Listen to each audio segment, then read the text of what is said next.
I was standing at the airport with my suitcases, waiting for my son with tickets for our family vacation. When he called, "Dad, we're already on the plane, you're not coming." I heard Olivia, his wife, giggling softly in the phone. "We'll finally have a vacation without this old man." My hands were trembling with resentment, but at that moment I realized that they would regret it. Before we continue, please subscribe to the channel and let us know where you are listening in the comments. I stood in the middle of Portland International Airport, the terminal buzzing like a hive. My old suitcase, its handle worn smooth from years of use, sat heavy by my feet. The air smelled of burnt coffee from a nearby kiosk and a garbled voice crackled over the loudspeaker announcing a flight to Seattle. I checked my watch. 9:17 a.m. Liam should have been here by now. Tickets in hand, ready for our family vacation to Hawaii. My fingers tapped nervously against my phone. The screen blank. Where was he?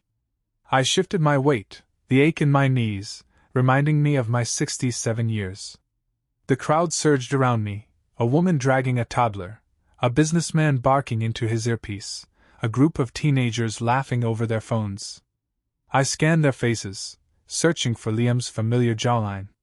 His quick stride, nothing. My stomach twisted, but I pushed it down. He was probably stuck in traffic, or maybe Olivia had slowed him down. She was always fussing over her makeup or her outfits. The phone buzzed in my hand sharp and suddenly Liam's name lit up the screen. I exhaled relief flooding me and pressed it to my ear. "Hey son, where are you? I've been waiting by the check-in desks." A pause too long. Then his voice, flat and cold, cut through the line. "Dad, we're already on the plane, you're not coming." My breath caught like someone had punched me in the chest. The terminal's noise faded. The world narrowing to the phone pressed against my ear. What do you mean? "I'm not coming." My voice cracked, betraying me. I gripped the suitcase handle, the leather creaking under my fingers. Another pause. Then Olivia's voice, soft and venomous, slipped through the background. "We'll finally have a vacation without this old man." A giggle followed, sharp as a blade. My hands trembled, the phone nearly slipping from my grip. I opened my mouth to speak, but Liam cut me off. "Look, Dad, it's better this way. You just slow us down. We'll talk when we're back." The line went dead. I stood frozen. The phone still pressed to my ear, its blank screen staring back at me. The terminal roared back to life, announcements, footsteps, laughter, but it felt distant, like I was underwater.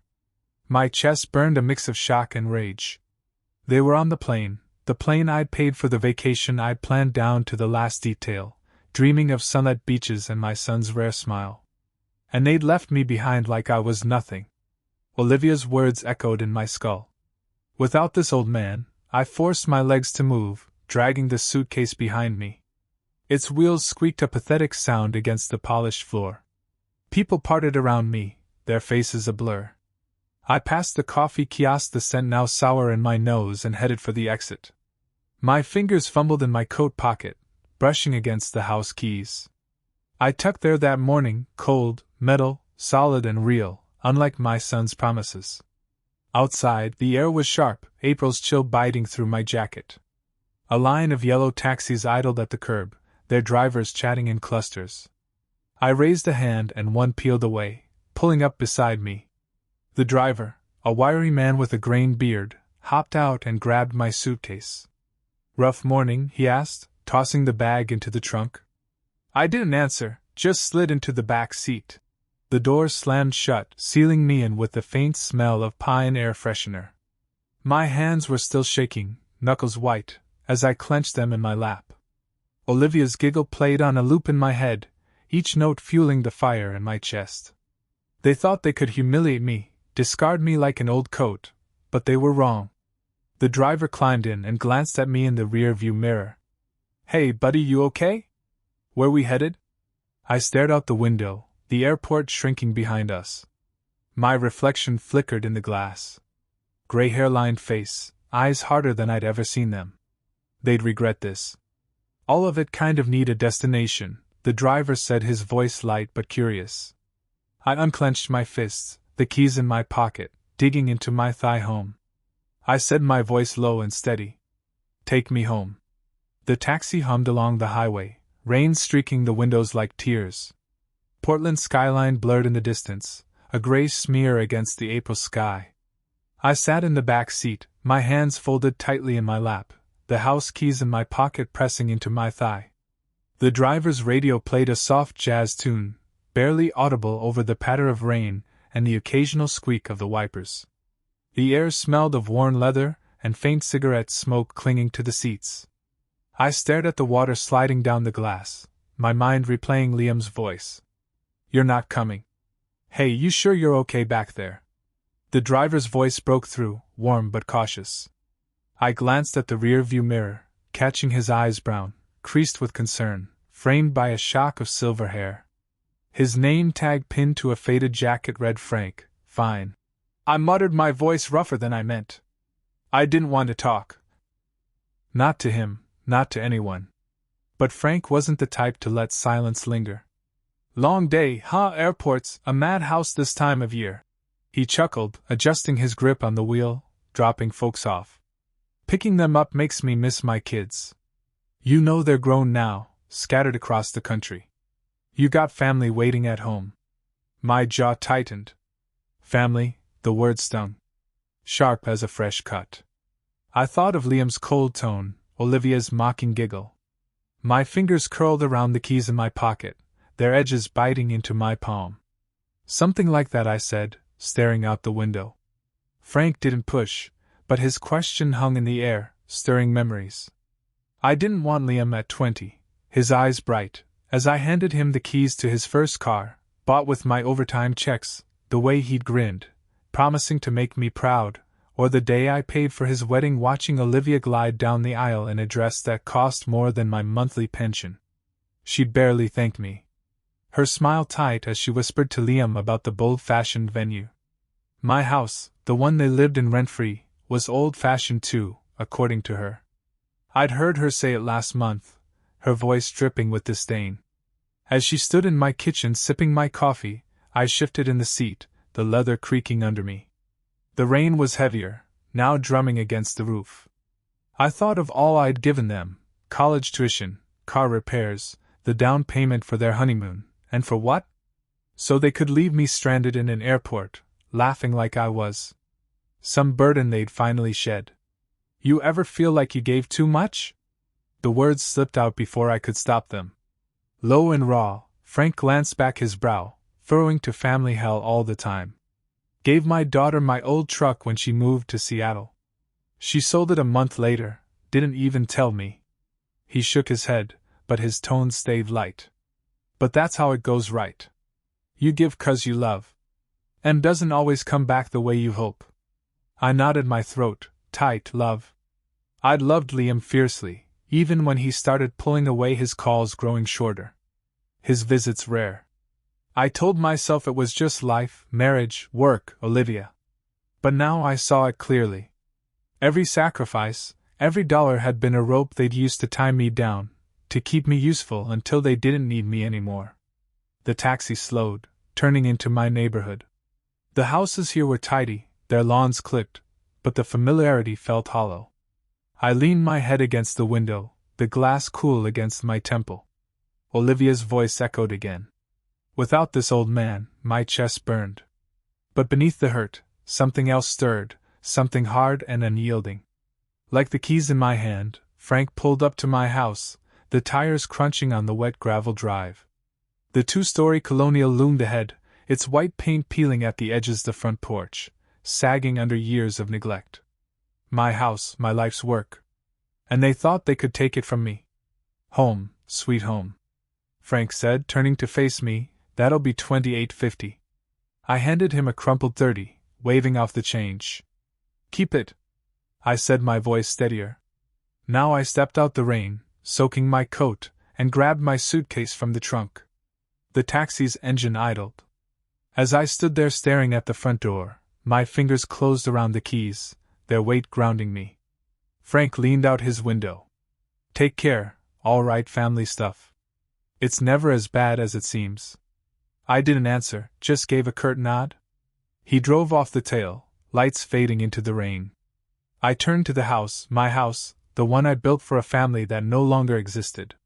The keys gleamed faintly in my hand, slick with rain. My eyes narrowed, a quiet resolve settling in my bones. They'd see soon enough. I'd make sure of it. The front door creaked as I pushed it open, the familiar groan echoing in the quiet house. I dropped my suitcase by the threshold, its thud muffled by the faded rug. The air inside smelled of stale coffee and the faint lavender of the cleaner I'd used last week.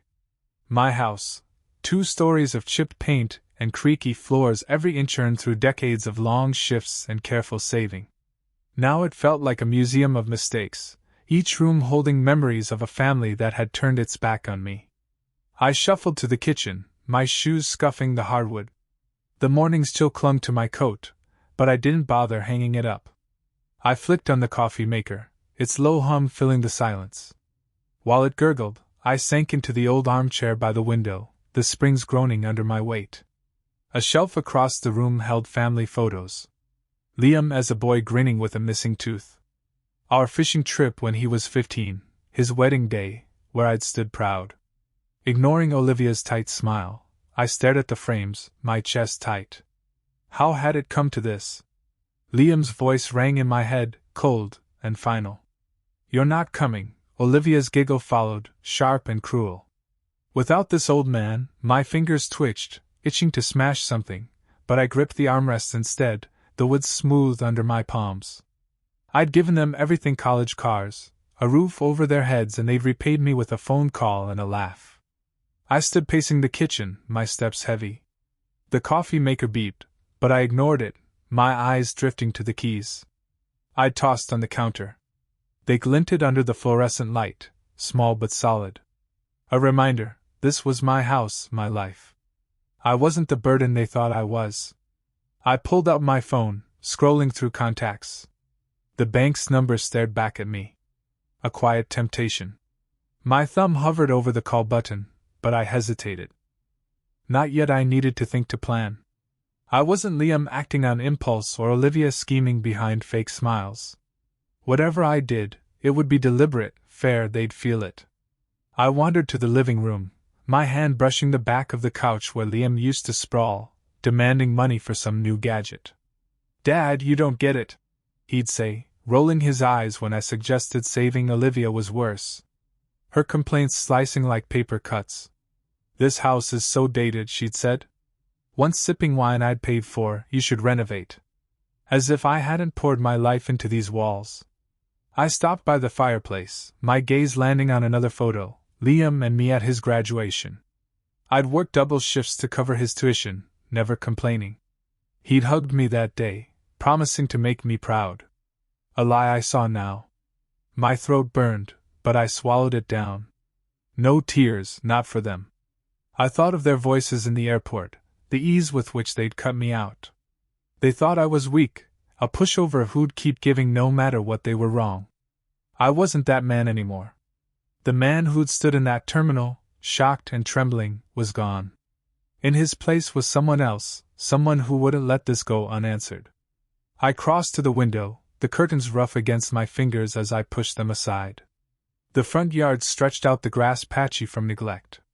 Beyond it, the neighborhood was quiet, the rain slowing to a drizzle. I could see Elaine's house next door, her porch light glowing faintly. She'd understand, maybe she'd lost. Her husband faced her own betrayals, but this wasn't her fight, it was mine.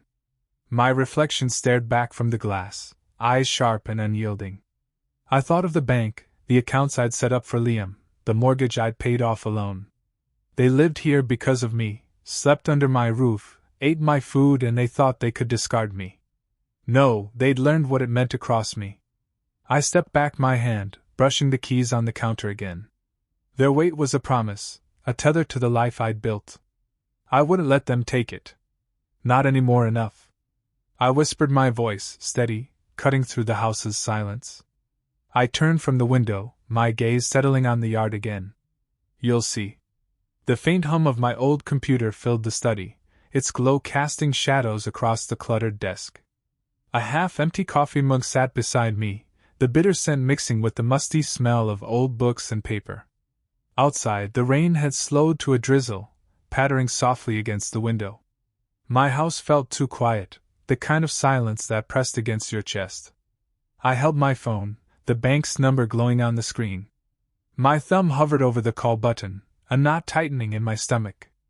I thought of Liam swiping my card for overpriced cocktails and Olivia, her voice dripping with disdain, will finally have a vacation without this old man. The memory burned, pushing past the hesitation. They'd taken enough dinners, clothes, that damned trip to Hawaii I'd funded, no more. I pressed the button, the line clicked and a calm female voice answered, First Pacific Bank. This is Karen. How can I assist you? I cleared my throat, steadying my voice. This is Robert Cunningham. I need to make some changes to my account immediately. Karen's tone was professional, unruffled of course. Mr. Cunningham, can you verify your account details? I rattled off the numbers, my eyes drifting to the keys on the desk. They glinted faintly, a reminder of the house I'd built, the life I'd earned, the one they thought they could leech off forever. Karen typed in the background, her keyboard clicking softly. All right, sir, what changes would you like to make? I want to revoke access for my son, Liam Cunningham, and his wife, Olivia. They're listed as authorized users on my secondary card. I need that stopped now. My words came out harder than I'd meant, but I didn't care. The chair creaked as I leaned forward, my free hand curling into a fist. A pause, I see. Can I ask for clarification? Are you removing their access permanently, or is this a temporary hold? Permanent? I said, my voice like steel. They're not to touch my accounts again. Karen's tone softened just a fraction. I understand I'll need to confirm a few details to process this. Can you provide the last 4 digits of the card in question? I gave her the information. My pulse quickening. Part of me, a small stubborn part, wanted to hang up to pretend this wasn't happening. Liam was my son. After all. I'd spent years telling myself his coldness was just a phase, that Olivia's barbs were just her nature. But the airport, that phone call had shattered the lie. I wasn't their bank, I was their father, and they'd spat in my face. All right, Mr. Cunningham, Karen said after a moment. I've removed Liam and Olivia Cunningham as authorized users. The change is effective immediately. They won't be able to use the card anymore. Would you like me to send a confirmation email? Yes, I said, exhaling. Thank you, you're welcome. Is there anything else I can help with? No, that's all. I ended the call, the phone heavy in my hand for a moment. I just sat there staring at the desk. The coffee had gone cold, a thin film forming on its surface. I'd done it the first step. A strange mix of relief and dread churned in my gut. What would they do when they found out? Scream, beg. I almost wanted to hear it. I stood my knees protesting and crossed to the window. The yard stretched out patchy and wet. The neighbors' porch light glowing faintly through the mist. Elaine's house. She'd probably be up sipping tea, ready to talk my ear off about her garden, but this wasn't her business. Not yet. My gaze fell back to the keys on the desk. I picked them up, their cool weight grounding me. This house, this life. It was mine, not theirs. I closed my fist around the keys, the edges biting into my palm. Let them feel what it's like to lose something. The phone buzzed, snapping me out of my thoughts. A text notification lit up the screen, Liam's name. My heart skipped, but I didn't open it. Not yet. A slow smile crept across my face, sharp and unfamiliar. Let them squirm. I slipped the phone into my pocket and turned back to the window, the keys still in my hand. The rain had stopped, leaving the world quiet and still too quiet. I sat back in my study, the phone still warm from the bank call, and let my mind drift to Hawaii. I could picture it perfectly. Liam and Olivia, smug and carefree, lounging in some overpriced hotel restaurant, the kind with white tablecloths and crystal glasses that caught the light. Just so the air would smell of plumeria and salt, the ocean's murmur drifting through open windows. They'd be laughing, toasting their victory over me, oblivious to the storm I just unleashed. I imagined the moment it hit there at their table, Liam in some flashy shirt, Olivia with her perfect nails tapping the stem of a wine glass. The waiter, young, polite, probably used to entitled tourists, slides their card back across the table. "I'm sorry, sir," he says, his voice low. The payment was declined. Liam's laugh would falter, his brow creasing. "That's impossible. Run it again." He'd lean forward all confidence, as if his charm could fix a computer's verdict. The waiter would nod, retreating, but the second attempt would fail too. I could see Liam's face wring, his fingers drumming the table. Olivia would lean in, her voice a hiss. "What did you do, Liam? Did you forget to tell him something?" "It's not me," Liam would snap, yanking out his phone. He'd call the bank, his voice rising as the automated system loops him through menus. Olivia's eyes would narrow, her napkin twisted in her hands. Then it would click. "It's him," she'd say, her voice low and venomous. "Your father." Back in my study, I leaned back in the chair, the wood creaking under me. The phone buzzed again. Another message from Liam. I ignored it, letting the silence stretch. I knew what was coming. I'd heard their voicemails already, each one angrier than the last. I played them. Now, the speaker, crackling as Liam's voice, filled the room. "Dad, what the hell is this?" His tone was sharp, teetering on panic. "The card's not working. We're stuck here. Fix it now." The next one was Olivia. Her voice like ice. "You think this is funny, Robert? Blocking our card, you're ruining our trip. You're pathetic." I let the messages play, their words washing over me. Pathetic, that's what they thought. But they were the ones scrambling their perfect vacation, crumbling because they'd underestimated me. I pictured them back in their hotel room. Now the ocean view mocking them. Liam, pacing phone in hand, redialing me uselessly. Olivia perched on the bed, her arms crossed, plotting. "You idiot," she'd say, her voice cutting. "You said he'd never do this. You said he was too soft. Don't start." Liam would fire back, raking a hand through his hair. "I didn't think he'd go this far. He's never pushed back before." "Well, he has now," Olivia would retort, her eyes flashing, "and we're screwed. Unless you figure this out." I could almost hear the wheels turning in her head. Olivia was clever, too clever. She'd be the one to pivot, to find a way to strike back. "Call Mason," she'd say, her voice steadying. "He owes us. He can talk to your dad. Sort this out." Liam would hesitate. His pride stung, but he'd nod. "Fine, but this isn't over. He's going to regret this." My phone buzzed again, pulling me back to the study. Another voicemail. I played it. Liam's voice low and menacing. "You think you're clever, Dad, cutting us off. You're going to wish you hadn't." "I mean it." I set the phone down, my pulse steady. Let them threaten. They had no power here, not anymore. My eyes drifted to the stack of papers on the desk, legal documents neatly clipped, waiting for my next move. The house keys sat beside them. Their dull shine, a quiet promise. They could rage all they wanted. I was just getting started. I leaned back the chair, groaning, and stared at the documents. Outside, the drizzle had stopped, leaving the world hushed, too hushed. The lawyer's office smelled of polished wood and old leather, the kind of scent that clung to important decisions. I sat across from Mr. Hargrove, a gray-haired man with a face like weathered oak, his pen scratching notes on a legal pad. The folder of documents I brought lay open on his desk, its contents stark and final. Outside, Portland's downtown buzzed faintly. Car horns, footsteps, the pulse of a city moving on without me. Inside it was just us, the clock ticking softly on the wall. "So," Robert Hargrove said, peering over his glasses, "you're certain about this, removing Liam entirely from the will?" I nodded, my hands folded in my lap. Certain. My voice was steady, but my chest tightened. Liam's face flashed in my mind, his grin at 16, holding up a trout we'd caught together. Then his voice from yesterday, cold and accusing, "You're going to regret this." I pushed the memory away. "He's made his choices." Hargrove raised an eyebrow, his pen pausing. "I have to ask. Family matters can be emotional. If you change your mind later, it's more paperwork.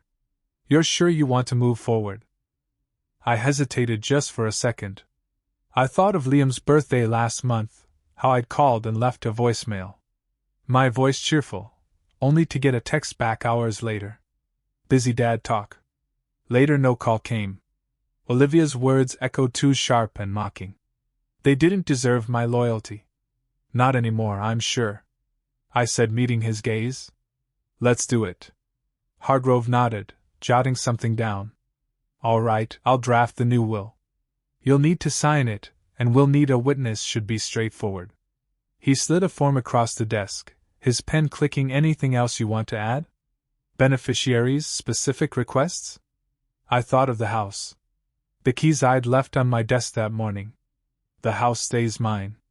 I said, for now, no beneficiaries, I'll decide later. He scribbled again, then looked up. Fair enough, I'll have this ready by tomorrow. You can come back to sign. I stood shaking his hand. The folder tucked under my arm. The weight of it felt right, like a shield. As I stepped toward the door, a familiar voice stopped me. Robert, that you? I turned to see Elaine Thompson, my neighbor, standing in the hallway. Her gray curls were tucked under a scarf, her eyes bright, despite the lines around them. She held a paper cup of coffee, the steam curling upward.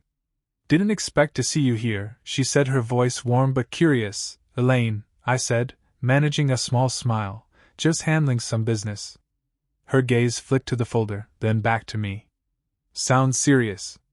Got a minute for a coffee? There's a place across the street, my treat. I hesitated, but her warmth was hard to refuse. Sure, I said. Following her out, the lawyer's door clicked shut behind us. The sound sharp in the quiet hall. The cafe was small, its air thick, with the scent of roasted beans and cinnamon. We settled at a corner table, the clink of cups and low chatter surrounding us. Elaine sipped her coffee, studying me. You look like a man with a plan, she said. Her tone light but probing. Spill it. What's got you? Hauling folders to lawyers? I chuckled, but it came out hollow. It's complicated, try me, she said, leaning forward. I've got my own stories. Did I ever tell you about? My cousin tried to swindle me out of my house after my husband passed. Family can be a real kick in the teeth. Her bluntness caught me off guard, but it was comforting. I took a sip of coffee, the bitterness grounding me. Liam and Olivia. I started, my voice low. They crossed a line. I'm making sure they don't do it again. Elaine's eyes narrowed, but not with judgment. Good for you. People like that. They think they can take and take. You've got to draw a line. She paused, then added, if you need a hand, I'm here. I'm no lawyer, but I'm nosy and I've got time. I smiled genuinely this time. I'll keep that in mind. We talked a while longer, her stories pulling me out of my head. But as I walked home later, the folder still under my arm, my thoughts darkened. Elaine was a friend, maybe an ally, but this fight was mine. I turned the corner to my street, the house coming into view, its sagging porch. A quiet accusation. Then I froze. A car I didn't recognize. A sleek black sedan was parked in my driveway. Mason's car, Liam's friend. I slowed my steps, my grip tightening on the folder. The air felt heavy, charged. What was he doing here? The living room was dim, lit only by the soft glow of a table lamp that cast long shadows across the hardwood. The air smelled of polished wood and the faint lavender of the throw blanket draped over the couch. I sat in my old armchair, a photo album open on my lap. The pages yellowed with time. Liam's face stared back at me from a snapshot. His 10th birthday cake smeared on his cheeks, his grin wide and unguarded. The memory act?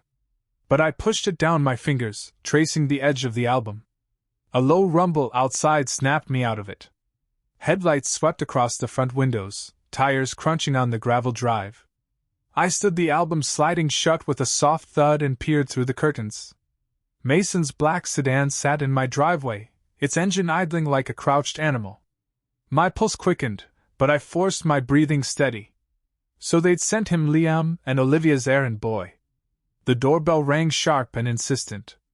I crossed the room, my shoes scuffing the rug, and opened the door. Mason stood on the porch, tall and broad-shouldered, his expensive leather jacket gleaming under the porch light. His smile was all teeth, the kind that didn't reach his eyes. "Evening, Robert," he said, his voice smooth as oil. "Mind if I come in?" I didn't move, my hand resting on the doorframe. "What do you want, Mason?" His smile tightened, but he stepped closer, lowering his voice. "Just a quick chat about Liam and Olivia. You've got them in a bit of a bind, you know." He tilted his head like we were old friends sharing a joke. I kept my expression blank. They put themselves there. "Say what you came to say." Mason chuckled, but it was forced. He glanced over his shoulder, then back at me. "All right, straight to it, the card thing. It's causing problems. They're stuck in Hawaii, can't pay for anything. You need to fix it." My jaw clenched, but I kept my voice even. "It's my money, my choice. They don't get to demand anything anymore." His smile vanished, replaced by a hard glint in his eyes. He leaned in, his voice dropping to a growl. "Come on, Robert, you don't want to make this messy. Liam's your son. He deserves your help.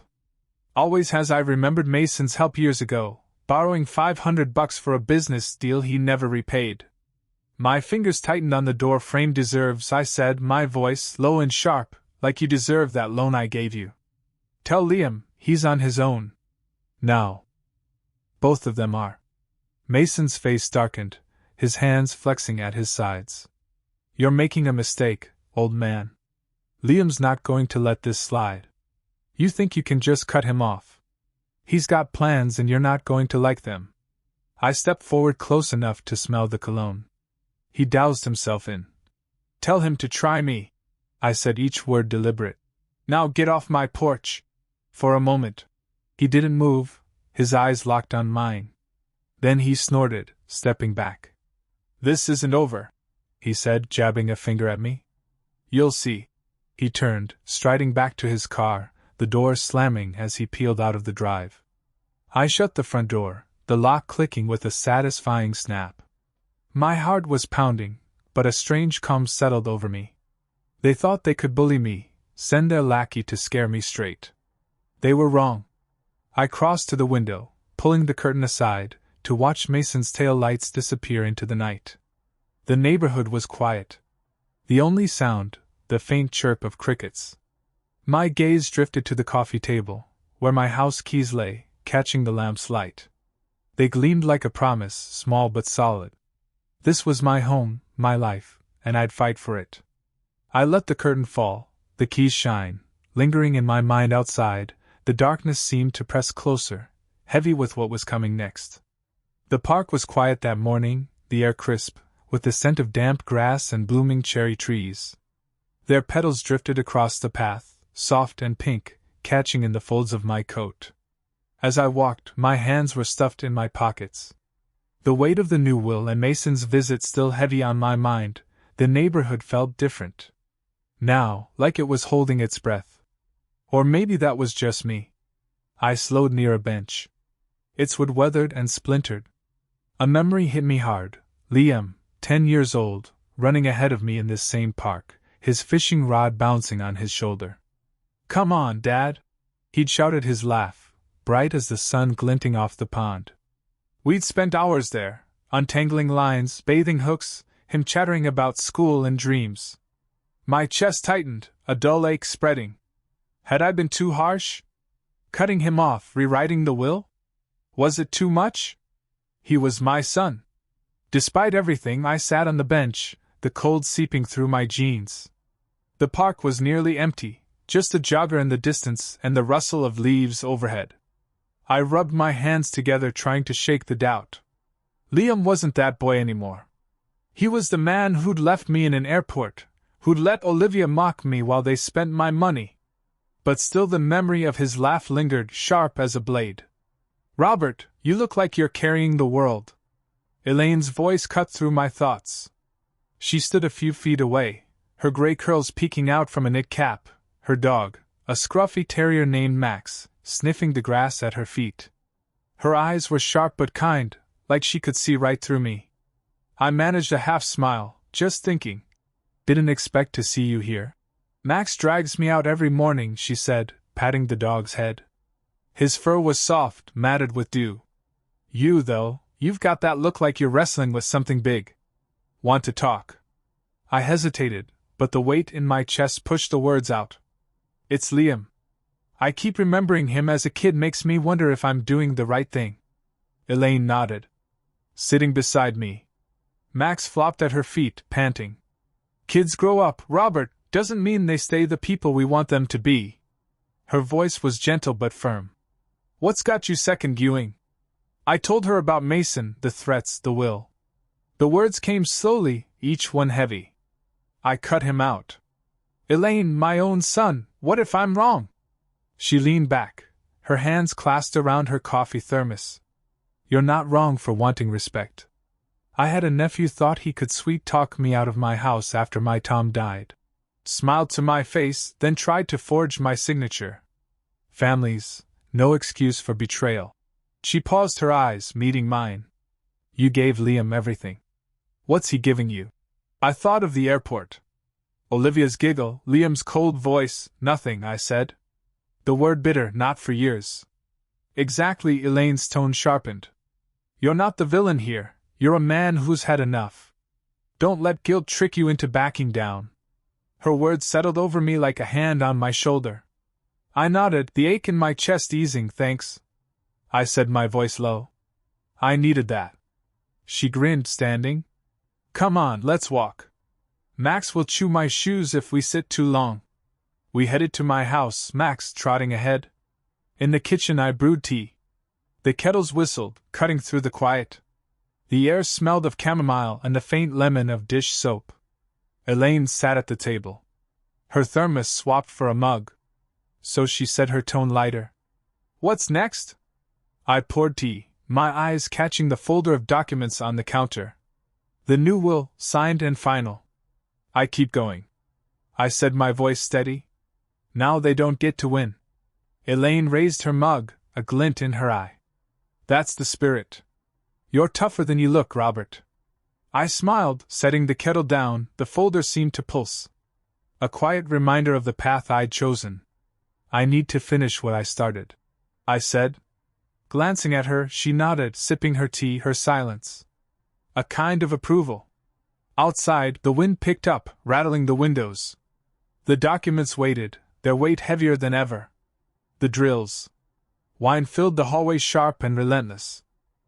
As the locksmith worked on the front door, the air carried the accurate tang of fresh paint and metal shavings, mingling with the familiar must of my old house.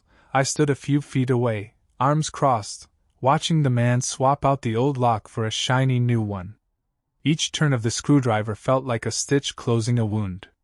Liam and Olivia wouldn't walk through this door again, not without my say.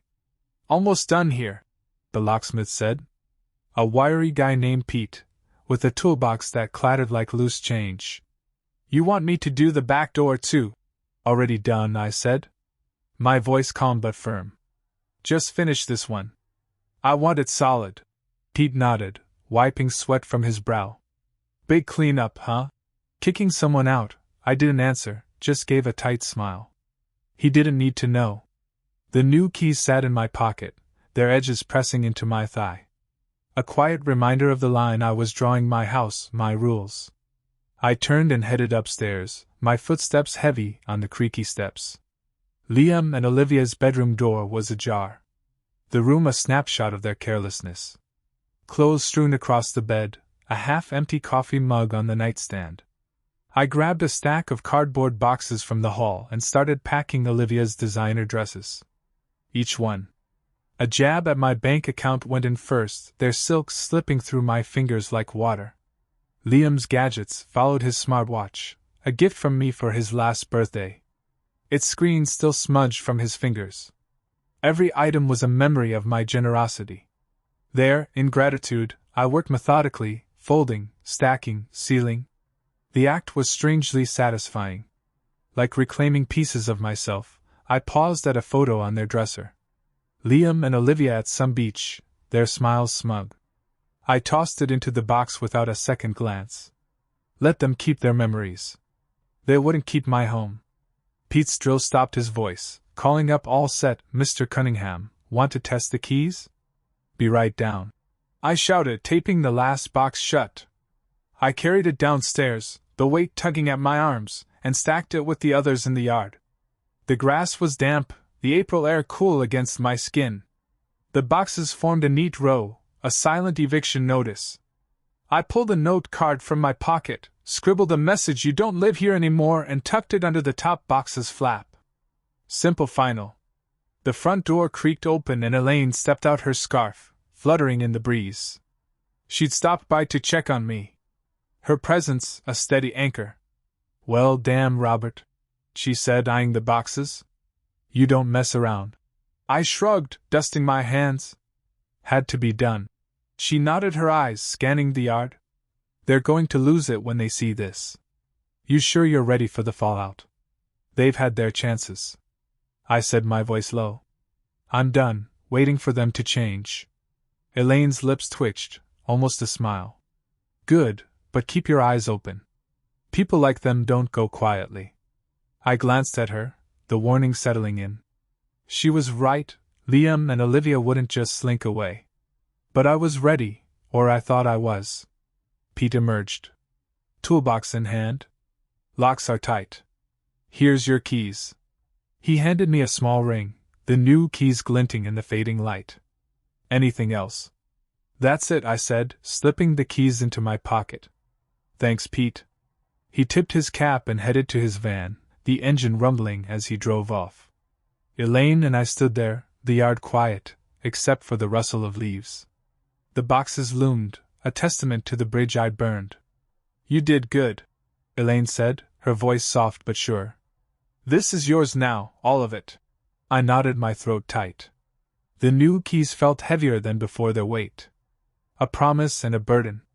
I turned to the house, its silhouette sharp against the dusk. Then I heard it, a faint drone overhead, the low hum of a plane cutting through the sky. My grip tightened on the keys, my pulse quickening. They were coming back. The living room was warm, the scent of fresh coffee curling from the mug in my hands. The lamp cast a soft glow, pooling on the rug its frayed edges. A quiet testament to years of footsteps outside. The May evening had settled over Portland's suburbs. The air cool and heavy, with the promise of rain. I sat in my armchair, the new keys in my pocket. A reassuring wait. When a low rumble broke the silence, headlights flashed across the curtains, tires crunching on gravel. They were back. I stood setting the mug down and moved to the window, easing the curtain aside. Liam and Olivia stumbled out of a taxi, their suitcases thudding onto the driveway. Liam's shirt was rumpled, his hair a mess, while Olivia clutched her designer bag like a lifeline, her heels clicking on the pavement. They looked smaller, somehow diminished. Under the street lights' harsh glow. I stayed still, my breath steady, watching. Liam fumbled with his keys, his movements jerky as he approached the front door. The lock didn't budge. He tried again, twisting harder, his shoulders tensing. "What the hell?" he muttered, loud enough to carry through the glass. Olivia stepped closer. Her voice sharp. "Try it again, Liam, you're doing it wrong." "I'm not," he snapped, shoving the key in once more. The door stayed shut, unyielding. He slammed his palm against it. The sound echoing in the quiet night. "Dad, open the damn door." I didn't move. My pulse quickened, but not from fear. This was at the moment I built toward the new locks, the boxes, the note they'd feel, every choice they'd made, every word they'd thrown at me. Olivia's giggle from that airport call echoed in my head. Without this old man, let them see what that meant. Liam pounded again, his voice rising. "Dad, I know you're in there, stop this crap and let us in." Olivia grabbed his arm, her nails digging, and screamed louder. "Why don't you? The whole street's watching?" "Then what do you suggest?" he hissed, turning on her. "He's locked us out. Leave our own house, it's his house." She shot back, her voice low and venomous. "You said he'd never do this. You said he was spineless?" Liam's face twisted, but he didn't answer. He kicked the door, the thud dull and futile. Olivia's eyes darted to the side yard, narrowing as she spotted the stack of boxes I'd left there. "What's that?" she said, her tone shifting to something colder. They moved together, their suitcases abandoned on the grass. I leaned closer to the window, my fingers brushing the curtain's rough fabric. Liam reached the boxes first, yanking one open. Olivia's dresses spilled out, silk catching the light. He froze, then dug through another, pulling out his smartwatch, a pair of shoes. He packed our stuff, he said, his voice cracking. Olivia snatched a note card from the top box, her hands trembling as she read it. Her lips parted, then twisted into a snarl. "You don't live here anymore," she read aloud, her voice rising. "Your things are behind the house. Clear the yard by tomorrow." She tore the note in half, the pieces fluttering to the ground. "That bastard." Liam spun back to the door, his fists hammering. "You think this is funny, Dad, throwing us out like trash? You're heartless." His voice broke, raw and desperate. Olivia joined him. Her knock sharp and rhythmic.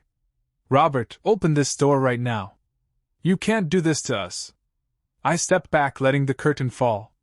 Their voices faded to a muffled roar, like a storm raging outside a sealed window. My chest was tight, but not with regret. This was justice, cold and clear. They'd taken my trust, my money, my home for granted. Now they had nothing but their anger in their bags. The phone on the coffee table buzzed, Liam's name flashing. I stared at it, the screen glowing in the dim room. Another buzz, then another, voicemails piling up. I didn't pick up. I didn't need to hear their excuses. The keys in my pocket felt heavier, grounding me. I turned away from the window, the pounding outside growing fainter, and set the phone down on the table, its light flickering like a dying star. The kitchen was dark, save for the faint glow of a single bulb. Above the sink, the air smelled of chamomile tea, the kettle still warm. On the counter. Outside, the drizzle had started again, streaking the windows and blurring the street lights. I stood by the living room window. The curtain pulled back just enough to see Liam and Olivia in the yard. Their suitcases sagged under the rain, the cardboard boxes I'd left them collapsing into soggy heaps. Liam's shoulders slumped, his hands stuffed in his pockets. While Olivia paced, her phone pressed to her ear, her voice. A sharp murmur. I couldn't make out. My phone buzzed again, vibrating against the wooden table. Another voicemail. I picked it up, the screen cold against my palm, and played the message. Liam's voice crackled through, strained and raw. Dad, come on, this is crazy. You can't just lock us out. Where are we supposed to go? Open the door, please. A pause, then quieter. I'm sorry. Okay, let's talk. The next message was Olivia. Her tone tight, like she was forcing the words out. Robert, we messed up. I get it. Can you just let us in? We can work this out, please. Her voice wavered, a crack in her usual polish, but it didn't move me. I'd heard their apologies. Before empty promises to get what they wanted, I set the phone down, my reflection faint in the window. They were still out there. Liam dragging a suitcase toward the curb, Olivia gesturing wildly as she spoke into her phone. I imagined them piling into a taxi, the driver casting curious glances as they directed him to some cheap motel on the edge of Portland, the kind of place with flickering neon signs and carpets that smelled of mildew. I could picture them in a cramped room, the walls thin, the bed creaking under their weight. Liam would slump on the mattress, his face buried in his hands, while Olivia paced, her heels clicking on the linoleum. You told me he wouldn't do this. Olivia would hiss, her voice low to avoid the neighbors. You said he was too weak to stand up to us. Liam would snap back, his patience frayed. I didn't think he'd go this far, Liv, he's never fought back before. How was I supposed to know? You should have known, she retorted, throwing her bag onto the bed. That stunt at the airport was your idea. Leave him behind. You said he'll get over it. Now look at us. Don't pin this on me. Liam would growl, standing to face her. You're the one who kept pushing, whining about his house, his money. You wanted this life as much as I did. Olivia's eyes would flash, but her voice would drop, cold and cutting. "We're not done. We'll go back tomorrow. Beg if we have to, he's got a crack." Eventually I blinked, pulling myself back to the kitchen. The image was so vivid I could almost smell the motel, stale air. My phone buzzed again, but I didn't check it. Their voices, their panic. It was proof of their weakness. They'd built their lives on my generosity, and now, stripped of it, they were floundering.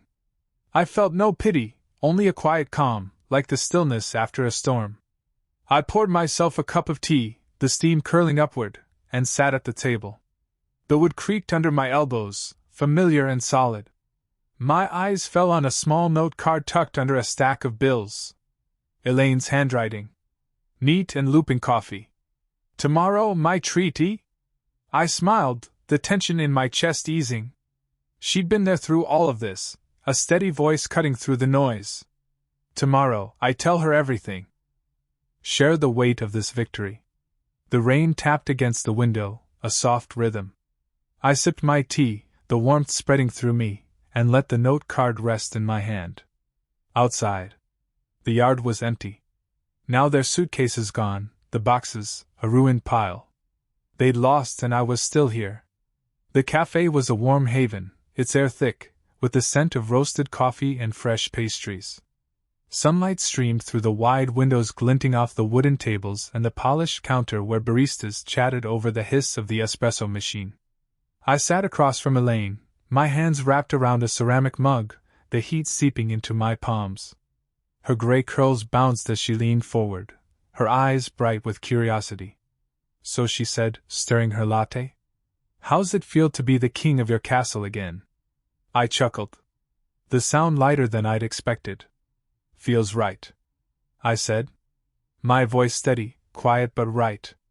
She grinned, tapping her spoon against the mug with a soft clink. "Damn straight. You showed 'em, Robert. Not many would have had the guts." I took a sip of the coffee, bitter and strong, grounding me. The cafe buzzed around us. Couples murmuring, a student typing furiously on a laptop, the barista calling out an order. It felt normal, like the world had kept turning despite the war I'd fought. "They called again last night," I said, setting the mug down. "Liam and Olivia left messages, begging to come back, said they were sorry that they'd change." Elaine's brow arched, her lips pursing. "And you believe them?" I shook my head, a small smile tugging at my mouth. "Not a word, it's the same old song. Say what I want to hear, then go back to their ways. I'm done dancing to it." "Good," she said, her voice firm. "You protected yourself.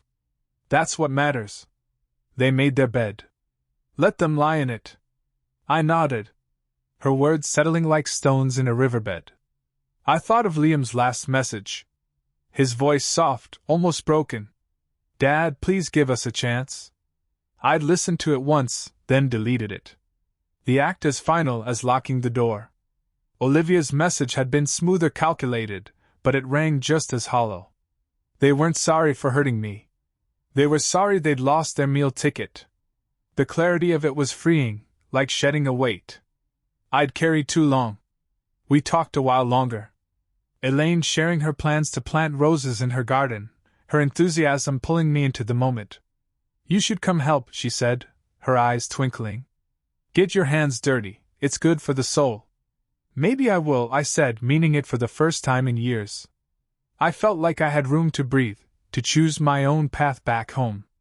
The kitchen was warm, the air filled with the sweet scent of apples and cinnamon.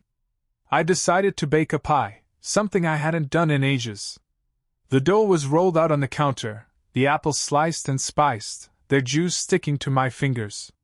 I worked slowly, deliberately, the rhythm soothing.